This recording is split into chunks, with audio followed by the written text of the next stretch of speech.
A tak máš brigádu, jo, nějakou? Co jsou prázdniny, ty debilo. Hej, má nejvu si Ale... Tak rychlovku, ale rychlovku. Jdu na to. No, tak nám řekni, jak se jmenuješ, kolik tě je? Damian. Kolik? Je mi 12. 12. A chodíš do školy? Ne. Nechodíš? A tak máš brigádu, jo, nějakou?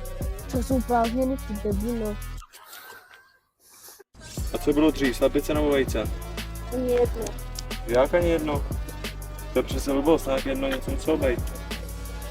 A tak kde je ten doktor Horák?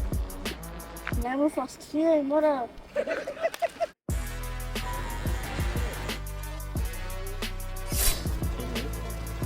Tak to kámo, chceš to vidět? Dobrý.